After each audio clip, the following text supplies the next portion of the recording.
the family atmosphere and what it has given us is a home. We've been married how many years now? 52. And a half. 52 and a half. She took my words. People, family, and a home. You know, presidents don't always have homes. And you know, we grew up in Georgia, but not any of our family lived there, not even first cousins. I mean, it was a great place to grow up, but it's not a home. And so, where's home? This is home. This is the third school where we've worked, and we've been welcome and been a part of the community everywhere, but the people here have been so friendly and supportive and kind and all that kind of stuff that, you know, this has become home even though we had no idea that would happen, and it certainly was not in our plans. But it happened, and it's the people. And I'm talking about not just the university community, I'm talking about the larger community. What a great place to live.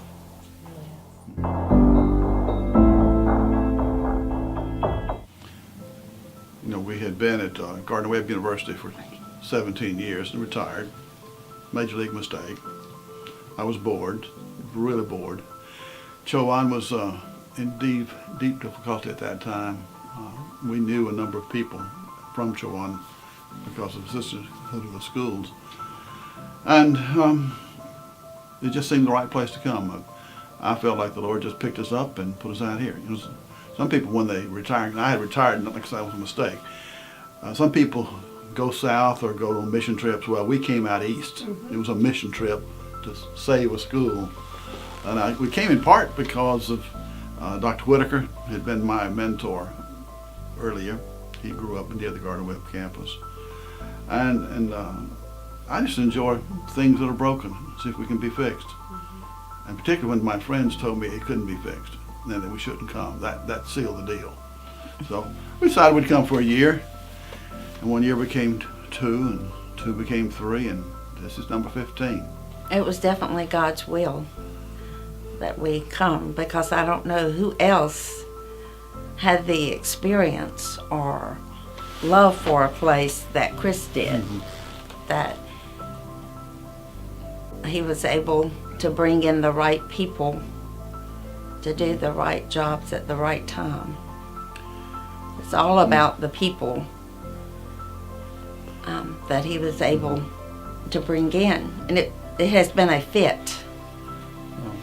For both of you. Well, you know, in all those previous years at Gardner-Webb, we had some great successes, but all kinds of problems in the school. And I think I'd met every kind of problem that a school could have.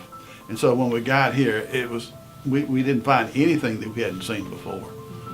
And I determined before we came that this was a very fixable situation. It was a fine school, but they didn't know how to recruit students and things like that, and we can fix that.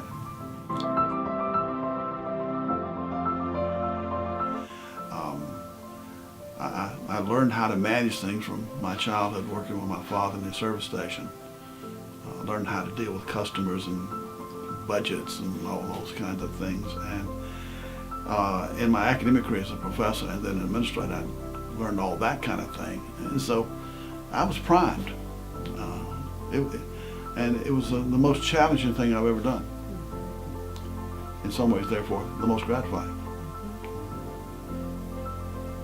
And we're not finished yet. No, we're not.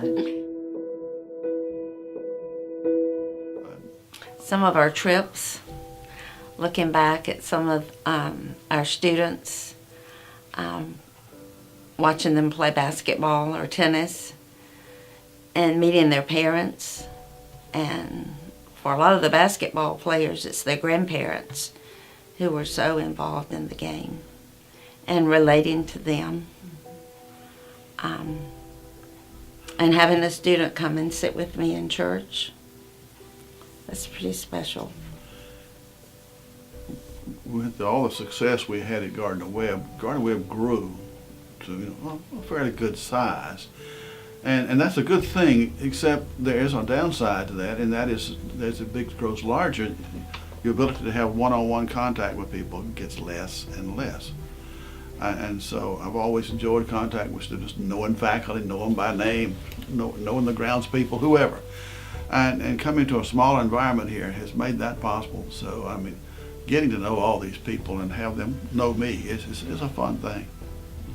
And being able to hire some of our graduates. It's been a big reward.